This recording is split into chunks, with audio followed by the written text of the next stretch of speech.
안녕하세요. 안녕하세요. 반갑습니다. 반갑습니다. 사랑합니다. 사랑합니다.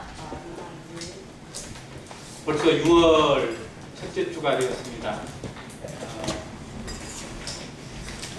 세월 빠르다는 실감을 또 한 번 하게 되고요. 여름 휴양에도 코앞으로 다가온 시점에 있습니다. 지난주에 신방전도팀이 이곳 일정을 방문하면서 인근 아파트에 소책자 3,000권을 뿌렸어요. 되게 많은 줄 알았는데 우리 주변 살펴보니까 3분의 1도 못 뿌렸어요. 나머지는 저희들에게 과제로 남겨주고 갔습니다. 나중에 저희 교회가 준비되어서 인근 지역에 더 배포하고 뿌리고 또 나눌 수 있는 그런 성도들이 되기를 주의 이름으로 기도합니다. 네. 소리가 안 나온 것 같습니다. 기도합니다. 네. 오늘 예레미야서 18장 말씀 통해서 교제하겠습니다. 예레미야 18장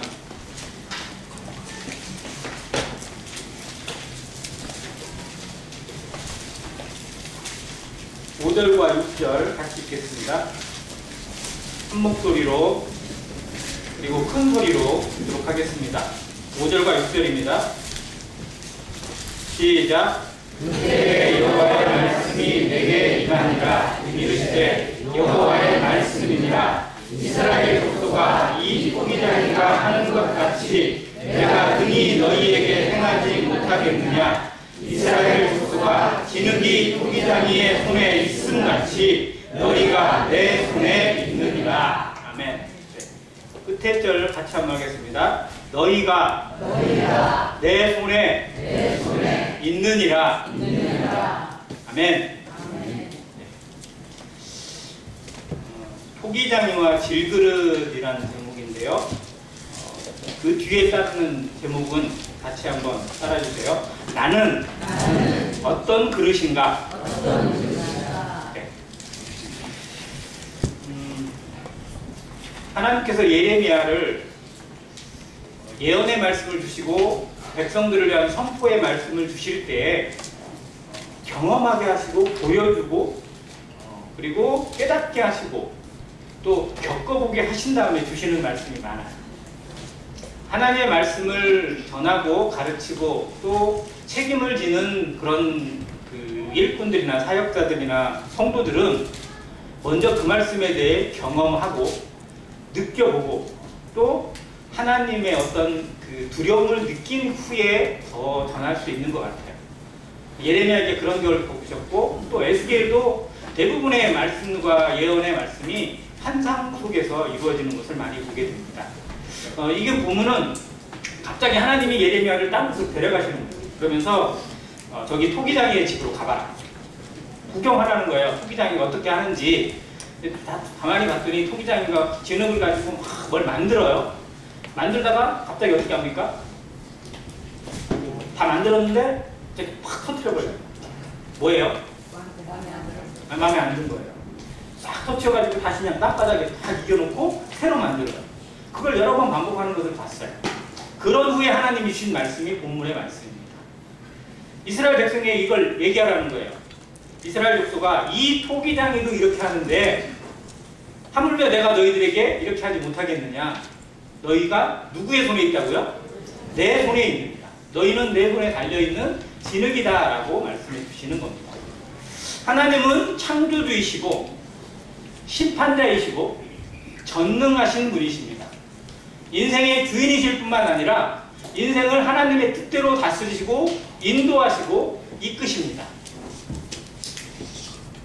왜냐하면 태어난 모든 인간이 하나님으로부터 생명을 부여받은 모든 인생이 자기의 의지와 자기의 노력으로 사는 것 같지만 실상은 하나님의 은혜로 살고 있고 하나님의 보호하심으로 살고 있고 하나님의 섭리 가운데 살고 있기 때문에 그렇습니다.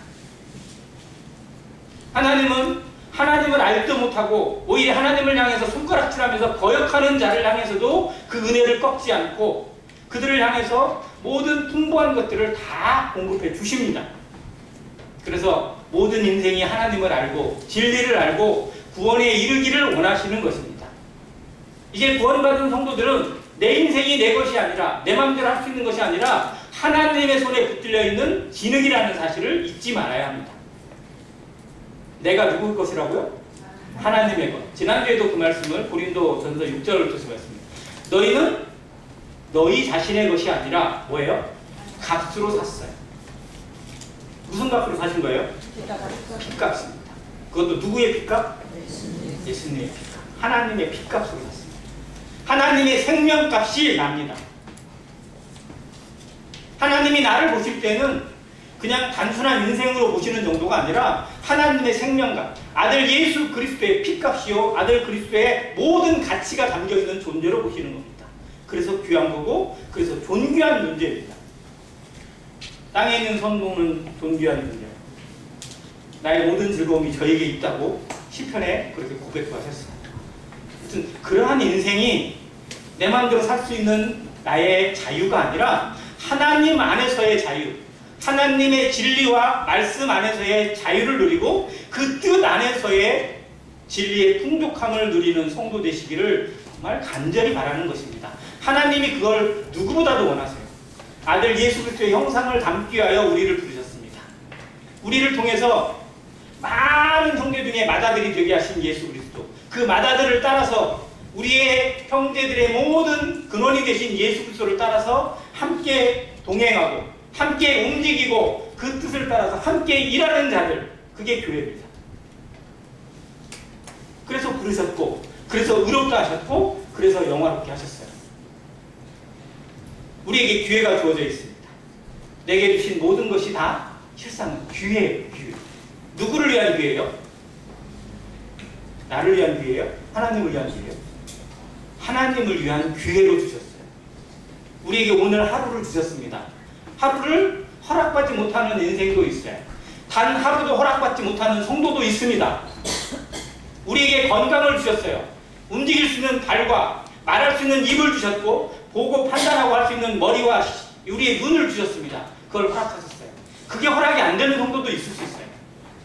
우리에게 그걸 주셨다는 것은 그걸 통해서 하나님께 더 가까이 나아가고 하나님의 뜻이 이루어지고 하나님께 영광을 돌릴 수 있는 무엇인가가 나타나기를 원하시는 하나님의 기대입니다. 이것이 내가 하나님의 손에 붙들려 있는 진흙이고 그릇이라는 사실을 인정할 때 그것이 온전히 아멘으로 화답될 때에 나타날 수 있는 작품입니다. 내 마음대로 해도 되고 내 것인 것처럼 내 마음대로 해도 아무 문제가 없는 것처럼 착각하고 살아갈 때 하나님의 뜻은 하나님이 계시는 물거품이 돼요. 부서져 버리고 짓밟힙니다. 조롱거리가 되고 막. 하나님이 성경의 모든 경륜을 통해서 하나님의 뜻이 이루어지는 도구들, 그릇들, 그러한 존재들을 계속 세워오셨어요. 성경은 그런 역사입니다. 그 가운데 가장 대표적으로 한 민족을 택해서 실상은 한 사람이지만 그 가운데 한 민족을 택하셔서 하나님의 뜻이 이루어지는 그런 존재로 부르셨어요. 그게 바로 누구예요? 예? 이스라엘이죠. 아브라함을 통해서 세운 이스라엘. 이스라엘 민족을 부르신 이유가 뭐예요? 하나님의 뜻이 세상 가운데 전파되는 도구가 되는, 즉 나팔이 되고 스피커가 되고 그리고 외치는 소리가 되게 하시기 위해서 이스라엘을 부르신 거예요. 근데 이스라엘은 저밖에 몰랐어요. 다른 사람들은 다 개돼지로 여기고 자기들만 잘 되면 돼요. 그게 하나님의 존재 목적이라고 착각한 거예요. 그리고 신상은 그들도 결국 하나님을 버리고 우상숭배에 빠지고 말았습니다. 자, 아브라함을 부르실 때 창세기 12장에 하나님이 아브라함을 부르시면서 너는 뭐가 될지라? 복이 될지라고 했어요. 복. 자, 그러면서 뒤에 따르는 말씀이 놀라운 말씀이에요. 너를 축복하는 자가 어떻게 돼요? 복을 받게 돼요. 네가 축복하는 모든 사람들에게 복을. 하나님이 복 준 그 인생에게 복을 더해주는 사람에게 복을 주고요. 그가 복을 축복하는 모든 사람들에게 복을 내주는 복의 통로가 되고 복의 근원이 되고 복 자체가 되게 하셨어요. 그래서 아브라함이 만나는 사람에게 하나님은 그 아브라함에게 주신 복이 그에게도 전달되도록 하셨어요. 그래서 이방인을 만나게 하셨고 가나안 족속을 만나고 그 가운데 하나님의 살아계심을 증거하는 증인으로 살게 하셨어요. 그래서 그들이 아브라함을 통해서 하나님을 알았어요. 나중에 그 아모리 족속이지만 그들의 히위 족속과 이런 사람들이 아브라함을 통해서 하나님을 만나고 나니까 아브라함의 아내 사라의 매장지를 구할 때 그들이 그렇게 얘기해요. 당신은 우리 가운데 계신 하나님의 방백이오니 하나님의 도구이오니 당신의 뜻대로 쓰십시오. 그걸 금할 자가 우리 가운데 아무도 없을 겁니다 라고 얘기를 했어요. 간증이 된 거예요. 우리가 이방인들에게 믿지 않는 자들에게 우리의 간증과 우리의 삶이 그들에게 하나님이 살아계시고 하나님의 사람은 이런 거다라고 보여줄 수 있는 인생의 모습을 아브라함이 보여줬습니다. 아브라함이 실족한 적도 있고 미끄러진 적도 있지만 그는 그 삶으로 이방인들에게 아름다운 본이 되었어요. 이삭도 마찬가지고 야곱도 나중에 그런 삶을 살게 하십니다. 우리도 모두 그렇게 삶을 살게 하세요. 하라 할 수밖에 없습니다. 왜? 하나님이 살아계시니까. 성령이 우리 가운데 역사하시니까. 때로는 더디고 때로는 미련하게 굴고 때로는 거역하는 일이 있다 할지라도 하나님은 반드시 그렇게 이루겠어요. 만약 그것이 절대 안 되는 인생이라면 하나님은 데려가실 것입니다. 물론 일찍 데려가는 사람이 다 거역한 게 아니에요. 다 나름대로 뜻이 있습니다. 그런데 오늘 본문을 통해서 우리가 배워야 될 건 뭐냐면 내가 하나님의 도구이고 하나님의 그릇이고 하나님의 뜻대로 쓰임 받아야 될 존재라는 사실을 얼마나 인정하고 있고 얼마나 순종하고 있느냐는 거예요. 포기자녀와 질그릇의 모습을 통해서 이것을 배워가고 실천하고 그리고 우리의 삶에 한 가지라도 적용해가는 안행교회 성도 되시기를 간절히 바랍니다. 자, 그러면 하나님이 토기장이신데 토기장이신 하나님의 손을 통해서 처음으로 만든 작품이 뭘까요? 토기장이 그 진흙을 통해서 만든 최초의 작품은 뭘까요? 아담입니다. 주일학생님 부르는 노래 아시죠? 아담 먼저 뭘로 빚어서? 흙으로 빚어 그 안에 생기를 불어넣으셨어요. 그러니까 아담은 하나님의 손에 빚어진 작품이고요. 또 하나님의 호흡, 하나님의 영인 이 생기가 들어간 작품이에요. 흙으로 빚었어요. 자, 하나님이 예를 들어서 그냥 허공에다 대고 아무것도 없는 데서 아담 나와 그러면 안 나올까요? 하나님은 무에서 유를 창조하실 수 있는 유일한 창조주세요. 그런데 왜 흙으로 빚으셨을까요? 손 이기면서 좀 수고를 하면서 왜 그렇게 빚으셨을까? 한번 그 생각 드세요? 그냥 만들 수도 있는데 말로 말씀하실 수 있으니까. 그런데 흙으로 빚으신 이유는 뭘까? 우리가 흙임을 알게 하시죠. 우리가 어떤 존재라는 걸 깨닫게 하시기 함도 있고요. 동시에 내가 얼마나 소중한 존재라는 걸 직접 보여주시는 체험도 담겨 있습니다. 아무튼 흙으로 빚은 최초의 작품이 그리고 하나님의 걸작품이 아담입니다. 아담은 성공했어요? 실패했어요? 성공했어요? 네, 실패했습니다. 그것도 조금 실패했나요? 크게 실패했나요? 아주 그냥 대실패를 했습니다. 아담 딴에는 나름대로 뭔가 핑계거리가 있겠지만 아담은 정말 크게 실패했어요. 철저하게 무너졌고 철저하게 깨져버렸습니다. 하나님의 첫 작품인데 사단이 죄를 뿌려버렸고 사단의 회방으로 말미암아 정말 하나님의 위대한 작품이 실패의 길로 걷게 되는 모습입니다. 그러면 하나님은 실패하신 걸까요? 아니에요. 하나님은 그렇지 않습니다. 자, 아담이 범죄하고 아담이 하나님을 떠난 모습 속에서 나타나는 구절, 이게 죄의 영향력이고 죄의 무서움인데 그것을 창세기 3장에서 너무나 잘 보여줍니다. 이번 전도 세미나, 신방 전도 기간에 성경 공부 시간이 좀 꽤 있었는데 그때 회장님도 이 부분의 말씀을 계속 말씀해 주셨어요. 창세기 3장 한번 같이 보겠습니다.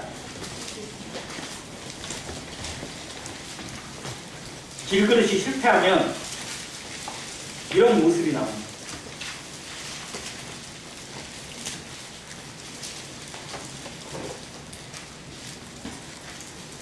12절 창세기 3장 12절 같이 읽겠습니다. 시작. 아담이 이르되 하나님이 주셔서 나와 함께한 여자 그가 그 나무 열매를 내게 줌으로 내가 먹었나이다. 자, 아담이 나무의 실과 열매를 먹었습니다. 하나님은 그 열매를 먹어도 된다? 먹으면 어떻게 된다고? 죽는 게 아니라 반드시 죽는다. 정령 죽으리라고 했어요. 자, 그런데 하나님이 명하신 절대 그만 그것을 따먹었어요. 따먹고 왜 먹었느냐? 그걸 왜 먹었느냐라고 하나님이 질문하시니까, 물으시니까 아담의 대답이 잘못했습니다. 죄송합니다. 이렇게 하면 어떻게 보면 정말 다시 회복할 수 있는 기회가 돼요. 그런데 아담이 뭐라고 해요? 자, 처음 결과로 보면 누가 져서? 이게 결국 여자가 진 거죠. 여자가 졌어요. 자, 근데 그 여자를 처음에 만났을 때는 뭐라고 했어요? 하나님이 자기를 잠들게 하고 갈빗대를 빼가지고 여자를 만들어서 아담에게 이끌어줬을 때 아담이 딱 보고 두 눈에 반했어요? 한 눈에 반했어요? 한 눈에 뿅 갔어요. 뿅 가서 했던 말이 뭐냐면 이는 내 뼈 중에 뼈요 살 중에 살이라. 뭐 이보다 더 좋은 게 없다 하고 이때까지 얘기했거든요. 근데 여기서는 상황이 확 바뀌어. 이 여자가 내게 줌으로 내가 먹었나이다. 근데 여기에 이게 고마움이에요? 핑계예요? 핑계예요. 철저한 핑계입니다. 자, 그런데 여자만 핑계대기 아니에요. 또 누가 같이 거기에 공동 책임이 들어가요? 하나님이 들어가요. 이게 무서운 거예요. 자, 이 여자를 누가 주신 거야? 하나님. 내가 달라고 했어요? 내가 외로우니까 여자 하나 만들어주세요 라고 요청을 한 것도 아닌데 하나님 나 잠들게 해놓고 내 갈비뼈 똑 빼가지고 하나님 마음대로 만들어가지고 주셨잖아요. 그 여자가 내게 줘서 먹었다니까요? 라고 하는 거예요. 그러니까 책임이 나에게 있어요? 아니면 여자에게 있어요? 하나님에게 있어요? 하나님과 여자가 공동 책임이에요. 나는 책임이 있어 없어? 없대요. 이게 인간들이 죄 가운데 사는 인생의 모습이라니까요. 철저하게 자기는 잘못한 게 없대요. 어떤 애가 학교에서 막 폭력을 하고 막 했어요. 아주 혼이 나야 돼. 정말 벌을 받아야 돼. 그러면 부모가 와요. 부모가 와서 누구 핑계대요? 친구 핑계. 우리 애는 그런 애가 아닌데 친구 잘못 만나가지고 이렇다. 절대 자기 자식이 잘못했다고 하는 부모는 별로 없어요. 아니 진짜 제대로 부모는 정말 자기 자식을 때리죠. 전에 한번 말씀드렸을 거예요. 자기 아들이 학교에서 폭력을 해요. 애들을 때려요. 괴롭혀요. 아버지가 그 아들을 데리고 권투 복싱하는 그 곳에 링으로 데려갔어요. 글러브를 끼우고 아들하고 같이 스파링을 했어요. 아버지가 어떻게 때렸을까요? 이 아들을 신나게 펴버렸어요. 마치 분풀이하듯이 펴버렸대요. 잔인한 아빠 같죠? 그런데 그거 맞고 나서 쓰러져가지고 막 울고 있는 아들들. 너한테 맞는 애들이 이랬을 것이다. 네가 느껴보라고 내가 이 시간을 가진 거라. 너는 장난처럼 여기고 재미로 했을지 모르지만 너한테 맞은 애들이 네가 당하는 고통보다 훨씬 더한 고통을 느꼈을 거라. 너도 느껴봐라. 그리고 나서 울었다고 해요. 책임을 지려고 하지 않아요. 끝까지 빠져나가려고 하고 다른 사람 끌어들이려고 하고 다른 사람 핑계를 댑니다. 변명으로 일관돼요. 그래서 세상이 시끄러워요. 그냥 잘못했습니다. 내가 내 책임이다 라고 하면 정말로 깨끗할 텐데 세상은 그렇지가 않아요. 뭐 이렇게 핑계가 많고 뭔 그게 많고 어쨌든 자기의 잘못을 숨기기 위해서 속이기 위해서 또 다른 거짓말을 하고 또 다른 누군가를 끌어들여서 살아가고 있는 이 모습이 아담이 시작한 거고요. 죄가 시작한 겁니다. 근데 이 본질이 뭐냐? 하나님을 누구처럼 여기는 거예요. 하나님을 내 수준으로 여기는 거예요. 그러니까 죄가 뭐냐면요.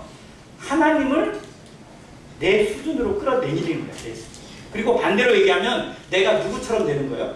하나님처럼 되는 거예요. 이게 교만이고 이게 하나님을 향한 반역입니다. 이게 죄의 근본이에요. 그래서 죄의 근본을 교만이라고 하는 거고 그리고 하나님을 향한 반역이라고 말하는 거예요. 선악을 하게 하는 점, 하나님의 말씀을 어기고도 그 죄의 영향력이 그의 삶 가운데 이렇게 작용되어지고 이렇게 나타나요. 바로 나타나요. 이렇게. 그리고 그 아들대에 가니까 시기심으로 동생을 때려 죽여놓고도 큰 소리를 쳐요. 내가 내 동생을 지키는 자니까 왜 나한테 물어봅니까? 라고 따지고 있어요. 하나님을 향한 경외가 없고 두려움이 사라졌어요. 지금 인생에서 이 세상의 모습이 그렇습니다. 하나님이 어디 있어? 있으면 보여줘봐. 이게 하나님을 향해서 할 소리예요? 정말 하나님이 그의 눈에 보이면 그의 인생 어떻게 되는데? 하나님이 그에게 나타나시는 순간에 이 세상의 모든 인생들 다 정말 싹이 사라집니다. 존재가 사라져요. 하나님께서 심판의 눈으로 이 땅을 바라보시고 불꽃 같은 눈으로 그 인생을 쳐다보시면 살아남고 존재할 수 있는 인생 전혀가 하나도 없습니다. 그런데 하나님을 향해서 이렇게 말해도 되는 것들, 그것이 죄인지도 모르고 살아가는 이 어리석은 인생들, 이것이 죄의 결과입니다. 아담의 실패의 결과입니다. 그래서 아담의 죄가 정말 단순한 죄가 아닌 거예요. 아담의 실패가 단순한 실패가 아닌 겁니다. 얼마나 큰 영향력을 이 세상에 미쳤고 인생들에게 미쳤는지, 정말 이 죄의 모습들, 이 세상의 모습들을 통해서 정말 우리는 이 죄에 건짐받고 죄가 무엇인지 깨달은 것에 대해서 감사해야 되고요. 눈물로써 주님 앞에 나가야죠. 너무 당연해요. 내가 그런 사람이었잖아요. 그런데 성도들도 변명으로 일관되어지고 남 탓이나 하고 있고, 누구 때문에 그렇다고 한다든지 누가 문제라고 하든지 내가 문제인 줄은 알지 못하고 그저 남 탓만 하고 있다면 그 죄의 영향력을 벗어나지 않습니다. 정말 우리 안에서는 이런 모습이 나타나지 않기를, 하나님의 말씀 앞에 겸손히 자기를 낮추고 먼저 엎드리고 먼저 회개하는 모습이 우리 교회에 나타나서 정말 눈물로써 하나님께 통회하고 그 통회하는 심령으로 주님의 회복을 구하는 진정한 회복의 교회가 되기를 간절히 바랍니다. 자, 아담의 모습을 살펴봤어요. 하나님의 실패는 없습니다. 그러나 아담의 실패를 통해서 하나님은 계속해서 또 다른 인생들을 불러내십니다. 그렇게 해서 이스라엘을 불러내셨어요. 이스라엘을 통해서 하나님의 뜻이 이루어지기를 얼마나 하나님이 간절히 원하시는지 모릅니다. 그래서 그들을 큰 민족이 되게 하셨어요. 세상에 정말 주도할 수 있는 민족이 되게 하고, 그들에게 복 주시고 그들을 구원하시고 그들을 그 노예에서 해방하셔서 가나안 땅까지, 약속의 땅까지 이끄시는 그 40여 년의 여정 동안 하나님 밤낮 없이 그들을 지켜내셨어요. 낮에는 구름 기둥으로, 밤에는 불 기둥으로 만나를 먹이시고 메추라기를 먹이시고 반석을 깨뜨려서 물을 내시고, 그의 신발들이 40년 동안 신발 바꿀 일도 없고 바꿀 수도 없는데 그의 발이 부르지 않게 하시고, 그 모든 것을 광야 생활 가운데서도 어김없이 하나님이 공급하시는 것으로 살게 하셨습니다. 그래서 하나님의 뜻이 이루어지는 민족이라는 것을 광고하는 그러한 존재가 되길 원했는데, 이스라엘은 실패했어요? 성공했어요? 애매한가요? 이스라엘 실패했습니다. 이스라엘은 조금 실패했어요? 크게 실패했어요? 크게 실패했습니다. 얘들도 대실패를 했어요. 결국 하나님의 뜻을 끝까지 어기다가, 누구까지? 하나님이 최후로 주신 하나님의 독생자, 하나님의 아들이신 예수 그리스도까지 버렸잖아요. 빌라도 앞에 재판할 때 이 유대인들이 나서가지고 오빠가 죽이라고 그러면서 뭐라고까지 얘기하는지 아세요? 이 사람을 살려두면 가이사의 충신이 아닙니다. 우리는 차라리 가이사를 섬기겠습니다. 라고 얘기해요. 그들은 원래 누구를 섬기는 민족인데, 하나님만을 신으로 여기고 하나님만이 우리의 왕이라고 했던 민족인데, 예수를 죽이기 위해서 가이사가 우리의 왕이라는 거예요. 이런 왕 필요 없고 이런 민족, 이런 사람 필요 없다는 거예요. 이게 이스라엘. 그리고 빌라도가 손을 막 씻으니까 나는 이 피에 대해서 난 책임 못 져. 그랬더니 뭐라고 그랬어요? 그 피를 우리와 우리 후손에게 돌려라.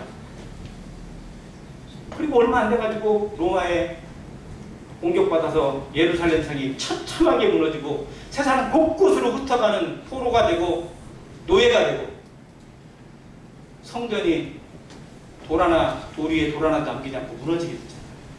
그리고 2000년 동안 나라 없는 민족으로 서름을 당하고, 세상 곳곳에서 특히 유럽 사람들에게 유대인이라면 그냥 죽여도 된다는 법이 나올 정도로 얼마나 저주를 받고 얼마나 수치를 받았는지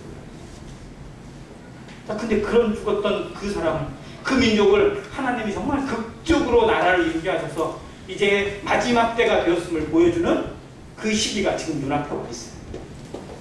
이스라엘은 실패했습니다. 아담도 실패했습니다. 그러나 하나님은 실패하지 않았습니다. 왜? 하나님에게는 또 다른 것이 계산합니다.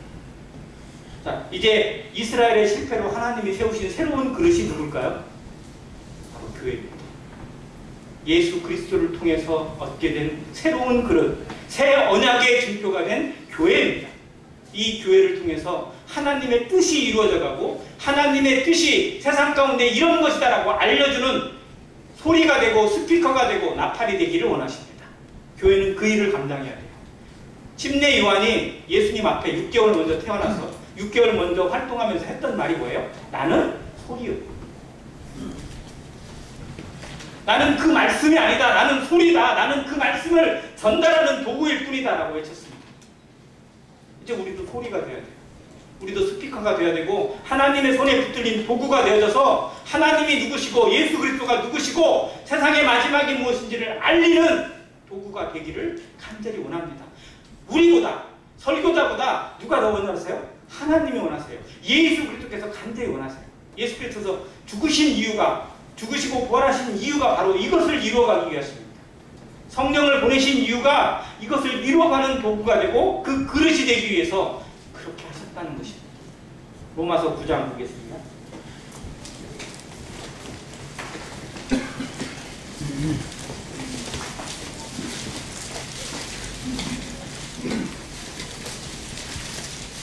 로마서 9장 20절 21절 아까 했던 말씀하고 비슷한데요. 같이 읽겠습니다. 시작. 이 사람아 내가 누구이기에 감히 하나님께 방문하느냐. 지음을 받은 물건이 지은 자에게 어찌 나를 이같이 만들었느냐 말하겠느냐. 토기장이가 지는 한덩이로 하나는 귀히 쓸 그릇을 하나는 천이 쓸 그릇을 만들 권한이 없느냐. 우리는 하나님의 손에 붙들린 그릇입니다. 실패했던 그릇 아담이나 이스라엘을 대체하는 새 언약의 주인공이 되는 교회로 부름받은 그릇들입니다. 하나님의 나라가 나를 통해서 어떻게 담겨지고 어떻게 전달되어지고 어떤 역사를 이루게 될 것인지를 바라보게 하시는 하나님의 도구들입니다. 내가 드러나기 위해서가 아니라 내가 나타나기 위해서 하나님의 영광이 드러나고 하나님의 뜻이 이 땅 가운데 선포되도록 내 삶의 한 영역이 드려지고 내 삶의 모든 것이 드려지고 내 허락하신 모든 것들이 하나님께 드려지기를 힘쓰는 것, 그것이 우리의 교회 생활입니다. 우리가 말씀을 듣고 기도하고 교제하고 공부하는 모든 이유가 나를 쳐서 복종시키는 연습이에요. 내 자존심이 꺾이고 내 의지가 꺾이고 내 생각이 낮춰지고 그게 메꿔져서 하나님의 것들만 나타나고 성령의 인도하심만 드러나게 하시는 과정들로 바꿔가십니다. 이것이 그릇을 만드는 과정에 담겨 있어요. 토기장이가 우리가 그릇 하면 제일 먼저 떠오르는 그릇이 뭐예요? 토기장이 손에 들린 그릇 하면 막사벌보다는 아무래도 도자기가 좀 떠오르죠. 그래서 도자기 만드는 거 한번 생각해 보세요. 자, 처음에 도자기 모양이 있나요? 네, 그냥 뭐예요? 흙덩어리입니다. 근데 그 흙을 아무 흙이나 써요? 아니, 도자기를 만들려면 흙을 어떻게 할까요? 정말 곤란해요. 골라고 골라요. 그 안에 뭐가 있으니까. 자, 흙이라고 가져왔는데 그 안에 돌이 있어요? 없어요? 있죠. 자갈 있어요? 없어요? 있어요. 거친 거 있어요? 없어요? 털어, 먼지들 다 있어요. 다 걸려야 돼요. 그래서 도자기를 만들기 위해서는요, 흙을 걸르는 작업이 엄청 오래 걸려요. 그냥 일반 그릇은 조금만 거쳐도 되는데 도자기는 더 특별한 그릇이니까 더 많이 미세하게 골라냅니다. 흔히 어머니들이 뭐 깨를 하거나 뭐 할 때 채를 통해서 이렇게 막 걸러내고 막 하잖아요. 근데 처음에는 구멍 좀 큰 걸로 해가지고 막 대충 이렇게 떨어지게 하고 나중에 가면 갈수록 더 큰 채로 이렇게 걸러내서 작은 것들도 빠지게 만들고 이렇게 합니다. 마찬가지로 이렇게 해요. 정말로 고운 흙만 남게 하고 나머지 것들은 다 떨어뜨리고 이렇게 흙을 먼저 만들어 골라냅니다. 우리가 그렇게 골라낸 흙들이 어떻게 보면 정말 예수 그리스도로 옷 입히고 덧입히시고 성령으로 덧입히셔서 정말 하나님의 순수한 것들만, 다른 불순물이나 거짓된 것들이 섞이지 않은 존재들로 만들어낸 게 교회라는 겁니다. 이 교회가 얼마나 순수하고 얼마나 하나님의 뜻에 합당한 존재로 만드셨는지, 그래서 여기에 거짓 것이 들어가면 안 되고요. 세상 것이 섞이면 정말 변질되어 있어요. 냄새나게 되어 있습니다. 자, 그렇게 흙을 골라요. 그리고 그냥 흙으로 만들 수 있어요? 아니에요. 이겨야죠. 물을 넣어서. 물을 너무 많이 넣으면 그냥 진흙이 되어버리고, 너무 조금 넣으면 그냥 흙으로 남으니까 정말 적당히 배야 합니다. 이걸 우리가 몰라요. 그래서 우리가 도자기 체험을 가면 우리가 흙을 이기고 우리가 물을 붓나요? 아니에요. 다 된 거 줘요. 적당히 잘 만들어진 거 우리에게 주고 그걸로 이렇게 만들도록 해줍니다. 아무튼 그거 흙을 만들게 잘 이겨내가지고 그것도 정말 적당한 수분 함유량과 적당한 점도가 나타나는 때에 작업을 시작합니다. 그래서 흙을 다 이겨요. 이게 쉬워요? 혹시 도자기 만들 때 막 대충 만들면 도자기가 나올까요? 저희가 만들면요, 나는 만든다고 만들었는데 모양이 막 지 맘대로 가 있더라고요. 이쪽이 미쳐나오고 저쪽이 올라가 있고 막. 그 사람이 하면 쉽게 딱 되는 것 같은데 이게 얼마나 섬세한 손길인지. 그리고 두께가 어때요? 그릇이, 도자기 두께가 한 막 1cm 되나요? 정말 얇은데 이게 일정한 두께를 가지고 만들어요. 정말 우리가 하나님 앞에 어떠한 작품인지 잘 생각하시기 바랍니다. 하나님이 세상에 자랑하고 천사들에게 자랑하고 온 우주 만물에 자랑할 수 있는 그릇들이에요. 얼마나 우리를 잘 다듬고 계시고 섬세하게 다루고 계신지를 기억해야 됩니다. 그런데 그릇마다 달라요. 자, 밥그릇이나 국그릇은 그 그릇을 1mm나 이런 걸로 만들면 되겠어요? 안 되겠어요? 안 되겠죠. 그것은 또 거칠게 쓰는 그릇의 용도가 있어서 또 그렇게 만듭니다. 그런데 괜히 나는 이렇게 하고 나는 저 사람은 저렇게 한다고 비교하고 판단하고 시기하고 질투한다면 이건 토기장이를 실물하고 있고 토기장이한테 따지고 있는 진흙이에요. 토기장이가 정말 원하는 대로 적합한 대로 그에게 맞게 해주시는 거예요. 우리에게 주신 환경, 내게 줄로 재어준 구역이 얼마나 아름다운 데 있는지 깨달아야 합니다. 그 사람하고 비교하거나 그 사람은 왜 저렇게 하고 나는 이렇게 해요 라고 따질 것이 아니라 정말 나에게 주신 환경 가운데서 내게 주신 은사와 직분을 통해서 무엇을 이루어가실지를 고민하고 기도하는 것이 합당한 자세라는 겁니다. 이걸 깨닫게 하시는 거예요. 그릇을 통해서. 자, 그릇이 완성됐어요. 잘 만들었습니다. 자, 그러면 이게 도자기예요? 굽기 전에 뭐 해야 돼요? 굽기 전에 정말 중요한 과정이 하나 있어요. 뭘까요? 말려야 됩니다. 그대로 말려야 돼요. 그냥 구우면 어떻게 될까요? 그냥 터져요. 굽다가 터져버리게 되죠. 그래서 구울 수 있는 정도까지 말려야 돼요. 그래서 기다리시는 거예요. 우리에게 연단이라는 것이 아무 때나 막 주어지는 게 아닙니다. 그의 과정에 맞게 주십니다. 그래서 말리는 과정 가운데 있는 것도 있고 불 가운데 들어가는 과정도 있습니다. 다양해요. 너무나 다양해요.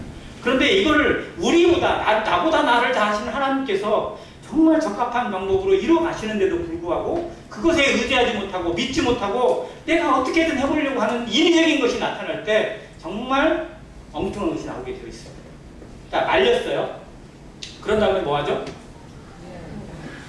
자, 이걸 초벌구이라고 합니다. 모든 그릇은 초벌구이를 거쳐야 합니다. 초벌구이를 거치지 않으면 어떻게 할까요? 그냥 흙이에요. 흙의 성질 그대로 있어요. 아무리 잘 다듬고 아무리 말렸어도요 그냥 흙이에요. 자, 흙그릇에다 밥 드시겠어요? 흙그릇에다 국을 떠주면 먹겠어요? 아니, 이게 도자기, 이게 그릇이 되려면요 열이 들어가야 돼요. 열이. 자, 이 열이 처음에 들어가서 하는 작업이 따져보면 초벌구이가 총 4가정이 돼요. 온도를 뜨겁게 했다가 식힐까요? 아니면 천천히 올릴까요? 천천히 올려요. 이것도 과정이 있어요. 초벌구이 하는 기간이 막 한 일주일 정도 이상 된다고 해요. 근데 이게 나눠져 있어요. 첫날은 몇 도, 둘째 날은 몇 도, 셋째 날은 몇 도까지, 그리고 마지막에 몇 도까지 올려놓고, 그리고 꺼내야 될 때 시점, 불을 꺼야 될 시점을 정확하게 알아야 돼요. 거기에서 실패하면 다 터져요. 그러니까 이거는 정말 미세한 과정입니다. 첫 번째 그 과정을 통해서 이 안에 남아있는, 그래도 남아있는 미세한 불순물들이 태우돼요. 그리고 아주 건조를 시켜줘도 남을 수 있는 수분이 날아갑니다. 그리고 좀 더 열이 올라가게 되면 그 안에서 흑성분이잖아요. 흑성분이 서로 결합을 하는 화학적 변화가 나타나요. 그래서 결합이 이루어져요. 그 안에서. 그래서 더욱 단단해지는 과정을 거치게 됩니다. 이게 과학이에요. 정말. 그리고 더 이상 올라가면 그 안에서 이제 깨지지 않을 정도의 강도가 만들어지게 되고요. 그리고 정말 그 미세한 손톱이나 뭘로 이렇게 긁어도 변형되지 않을 정도의 그런 모습으로 변화되죠. 엄청난 변화를 했습니다. 그렇게 초벌구이가 쫙 끝나고 또 일정 기간 동안 잘 식혀야 돼요. 그 도자기 내에서 정말 그 가마 내에서 잘 식히는 과정을 거치고 너무 빨리 꺼내도 문제가 생겨요. 그래서 꺼낼 때도 며칠 동안 기다렸다가 어느 정도 있다가 이렇게 꺼내서 이렇게 꺼낸다고 합니다. 자, 그러면 다 완성인가요? 아니, 그것도 아니더라고요. 자, 1차 소성이라고 합니다. 거쳤어요. 그리고 나서 또 뭐를 하죠? 네, 위약을 발라요. 네, 위약을 바르는 이유는 뭐 여러 가지가 있습니다. 그런데 실제로 도자기의 입장에서 생각해 보면요, 광택이 나려면 위약이 들어가야죠. 우리의 그릇들이 광택이 나고 더 정말 빛이 나는 그런 모습이 되어 있어요. 위약이 들어가요. 위약이 발라지게 하는 그 과정도 그 열처리에 들어있습니다. 자, 그렇게 하고 나서 2차 소성을 해요. 자, 근데 어떤 그릇은 2차를 안 하는 경우도 있어요. 예를 들어서 장독대 같은 경우 있죠. 장독대에 쓰는 그런 항아리, 뭐 고추장이랄지 뭐 된장이랄지 뭐 이런 걸 담아놓는 그런 항아리들은요, 대부분 1차를 하고 나서 끝나는 경우가 많습니다. 왜냐하면 그 안에 2차 해가지고 위약까지 바르고 2차를 해버리면 공기가 안 통해요. 이 도자기는 숨 쉬는 도자기잖아요. 그래서 그 안에 발효 과정이 이루어지게 하는 그런 거기 때문에 또 그 과정을 거치진 않습니다. 그러나 도자기는 2차를 거쳐요. 또 심지어는 3차까지 거치는 것도 있다고 합니다. 그 용도에 따라서, 그 도자기의 환경이나 상황에 따라서 다루는 방법이 정말 다양하고 많아요. 자, 이 미세한 손길, 하나님의 손에 담겨있는 우리 가운데 이루어지는 일들입니다. 일상에 거치는 일들을 통해서 때로는 고난 속에서, 때로는 아픔 속에서, 때로는 눈물도 있어요. 그런데 그 모든 과정이 우리를 변화시키고 다루시고 더 단단하게 하나님의 그릇으로 만들어가는 과정이라는 사실을 믿습니까? 그것이 믿어진다면 우리는 범사에 감사할 수 있어요. 그런데 그게 인정이 안 되니까 좋을 때는 감사가 되는데, 좋을 때는 아멘이 되는데, 조금만 힘들어지면 왜 나한테는 이러세요? 라고 따지고 있어요. 왜 나만 그러세요? 라고. 왜 나만 힘들게 하냐고. 하나님을 향해서 항변하고. 저 인생의 모습이나 아담이 하나님께 따지는 모습이나 뭐가 달라요? 우리가 아담처럼 그렇게 할 수 있다는 사실이 얼마나 두려운지 알아야 돼요. 정말 내가 하나님의 손에 담겨있고 왜 나만 힘들게 합니까? 라가 아니라 이 힘든 과정을 허락하시는 이유가 정말 무엇인지 깨닫게 해달라고. 내 어리석은 지식으로도 하나님의 뜻을 깨닫고 이게 순종되어질 수 있도록 성령께서 내 마음을 열어주시라고, 내 영을 열어주시라고 기도하는 게 필요하지 않을까요? 하나님의 말씀을 통해서 분별할 수 있도록 내 눈을 열어달라고, 성경을 통해서 깨닫고 기도를 통해서 깨닫고 말씀을 통해서 깨닫게 해달라고 기도하는 것이 우리의 방법이고 우리의 자세일 겁니다. 이렇게 이루어지는 그릇들을 봅니다. 우리는 연단을 거치지 않으면 쓰임받을 수 없습니다. 하나님의 사람들, 성경의 모든 인물들, 그들의 삶을 살펴보면 정말 어마어마한 연단의 과정을 거쳐요. 자, 우리가 잘 아는 성경에 그 이름이 가장 많이 나온 사람이 누구라고요? 다윗. 몇 번쯤 나왔다고요? 1000번쯤 기록되어 있어요. 한번 세보세요. 다윗이 성경에 몇 번이나 있을까? 정말 곳곳마다 사람들이 다 믿더라고요. 자, 근데 다윗은 처음부터 완성된 사람이었어요? 아니에요. 다윗 같은 사람도 정말 어마어마한 과정을 거칩니다.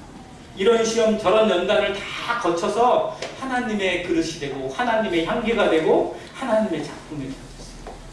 하물며 우리는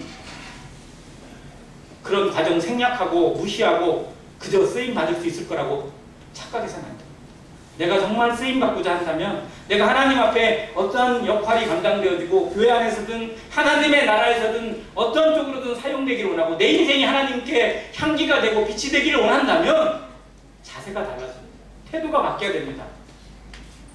내가 그릇이라는 진흙이라는 것, 하나님이 토기장이고 나를 다루시는 손길이라는 것, 그 유능하신 하나님의 손길이 내 인생을 다루고 있고 내 삶을 다루고 있다는 사실을 인정하고 범사에 순종하고 감사하는 자세로 살아가는 성도 되시기를 바랍니다.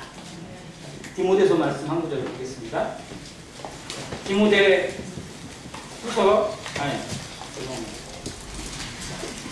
2장 20절입니다. 디모데후서 2장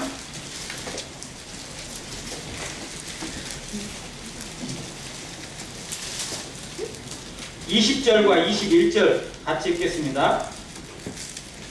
시작. 큰 집에는 금그릇과 은그릇뿐 아니라 나무그릇과 질그릇도 있어 귀하게 쓰는 것도 있고 선하게 쓰는 것도 있나니 그러므로 누구든지 이런 것에서 자기를 깨끗하게 하면 그리 쓰는 그릇이 되어 거룩하고 주인의 쓰임에 합당하며 모든 선한 일에 준비하니 되리라. 아멘. 큰 집이 세상에서 큰 집 하면 어디예요? 세상 사람들이 큰 집에 갔다고 그래요. 네, 감옥을 큰 집이래요. 근데 성경의 큰 집은 어디예요? 어려운가요? 성경에서 말하는 큰 집은 하나님의 나라입니다. 그런데 더 구체적으로 얘기하면 교회를, 물론 교회는 하나님의 나라의 한 부분이에요. 그 위에도 이스라엘이나 구약의 성도들까지 같이 포함돼서 하나님의 나라가 될 겁니다. 그런데 교회가 어떻게 보면 그 중에 가장 핵심이고 가장 놀라운 비밀을 담고 있어요. 그래서 여기서는 교회를 두고 하시는 말씀입니다. 큰 집에는, 이 교회에는, 하나님의 교회는 금그릇도 있어요. 은그릇도 있습니다. 그런데 또 무슨 그릇이 있어요? 나무 그릇이나 질그릇도 있어요. 다양합니다. 우리가 다 똑같은 얼굴을 갖고 있고 똑같은 성격을 갖고 있고 똑같은 재능을 갖고 있다. 그럼 이상하지 않을까요? 감사가 없을 것 같아요. 다 똑같아요. 그러면 이상할 것 같아요. 진짜. 재미가 하나도 없을 것 같아요. 정말 우리는 얼굴도 다를 뿐 아니라 성격도 다르고 성향도 다르고 그리고 모든 것에 태하는 데나 말이나 모든 게 다 달라요. 그런데 그 다른 걸 통해서 조화를 이루게 하시는 것이 하나님의 능력이고 은혜입니다. 이것이 교회예요. 정말 그것을 인정해야 돼요. 그래서 다른 사람과 나를 비교하는 게 중요한 게 아니라 하나님 앞에 나, 하나님의 붙드심을 갖고 있는 나의 모습을 찾는 것이 대단히 중요합니다. 딴 사람과 비교해서는 안 돼요. 이거 얘기했다고 혼난 사람이 이렇게 되죠. 너 이렇게 될 거야? 쟤는 어떻게 돼요? 저 형제는 어떻게 돼요? 나는 이러는데 왜 저 형제는 가만 놔둬요? 이렇게 따지지 마세요. 그거 하나님 손에 달려있는 거예요. 말씀 듣고 나서 이 말씀 그 형제가 드려야 되는데 오늘 안 나왔네. 이런 얘기 하지 마세요. 중요한 건 하나님이 내게 뭐라 말씀하시고 성령이 내게 어떠한 뜻을 비춰주시느냐, 내가 그 음성과 그 뜻에 지금 순종하고 있느냐라는 게 중요한 것이지, 물론 여러 사람 챙기고 관심 갖고 하는 것은 또 사랑일 수 있으니까 좋게 사용하시면 좋겠지만 그게 사랑으로 가기보다는 판단이론 그리고 시기와 질투로 가는 경우가 훨씬 허다하더라고요. 자, 아무튼 큰 그릇에, 큰 집에는 여러 다양한 그릇이 있습니다. 근데 정말 중요한 건 금그릇이냐 질그릇이냐 녹그릇이냐 이게 중요한 게 아니고 어떤 그릇이 중요한 거예요?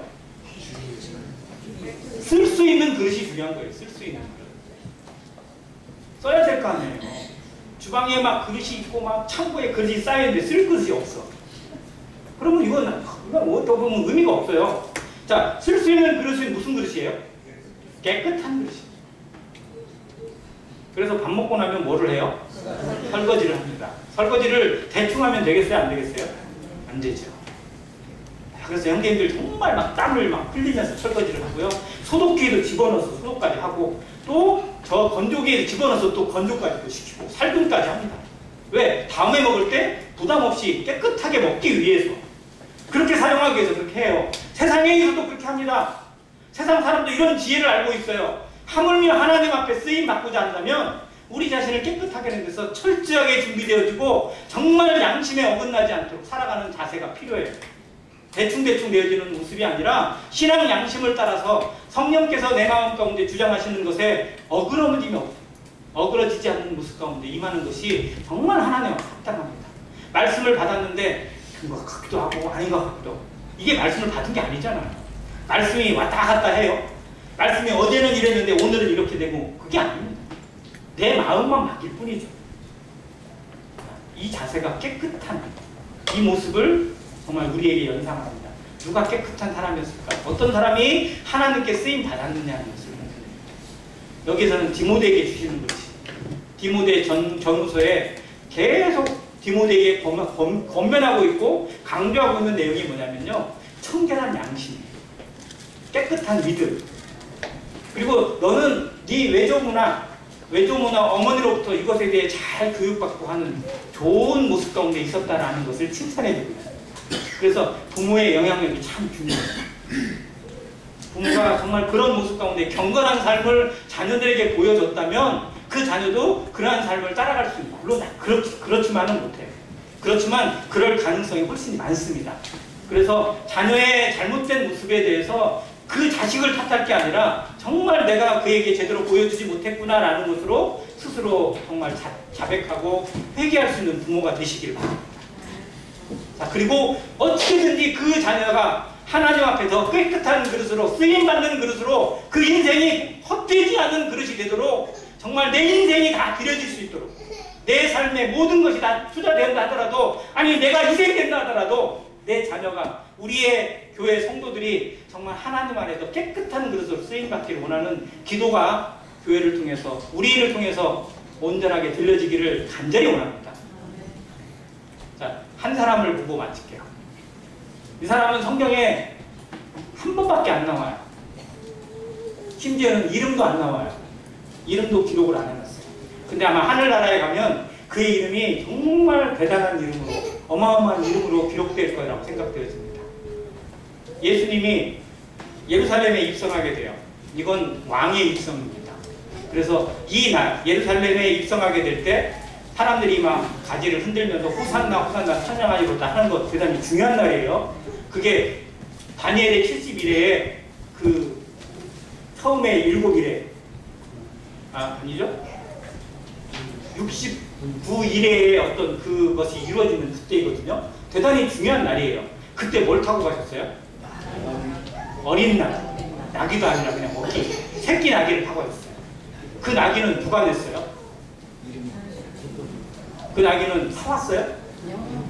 시장에서 사온 거예요? 아니잖아요. 그 고을이 어디예요? 그 고을 혹시 아세요? 그 동네 이름인데 벳박입니다. 벳박에. 대단히 옆에예요.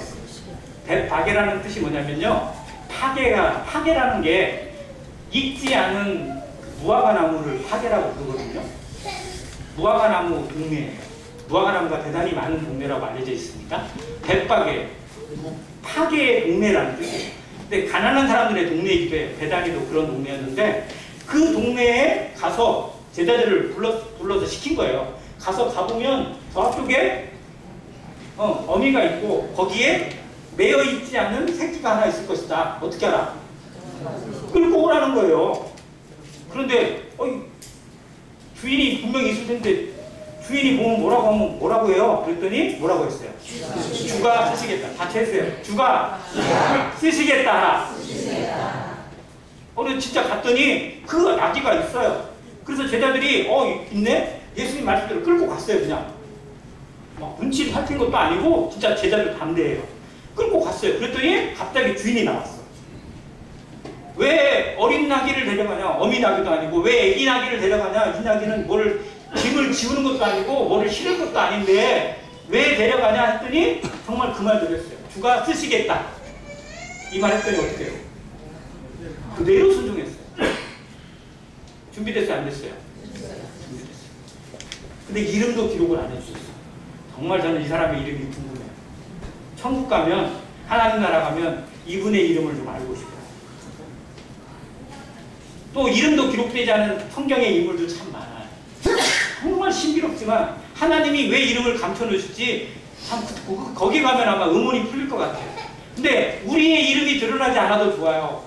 우리의 이름이 사람들에게 인정받지 않고 높임받지 않아도 좋아요. 하나님이 나를 사용하실 수만 있다면 내게 있는 것 하나님께서 주가 쓰시겠다라 그 자리에 그대로 아멘으로 내어줄 수 있는 신앙이라면 하나님께서 높이실 겁니다. 사람들이 무시하고 사람들이 알아주지 않는 것이 중요한 게 아니고 하나님이 알아주시는 인생, 하나님이 기뻐하시는 인생, 하나님이 칭찬하시는 성도 되시기를 간절히 바랍니다. 주가 쓰시겠다. 우리가 준비된 그릇으로 지금 주님께서 말씀하실 그때에 언제든지 내어줄 수 있는 자세가 되어 있고 이것이 주님 것입니다. 내 것이 아닙니다라고 내려놓을 수 있는, 주 앞에 드릴 수 있는, 헌신할 수 있는 참된 믿음의 길로 걸어가는 안행교회 성도 되시기를 주의 이름으로 기도합니다. 아멘. 감사합니다.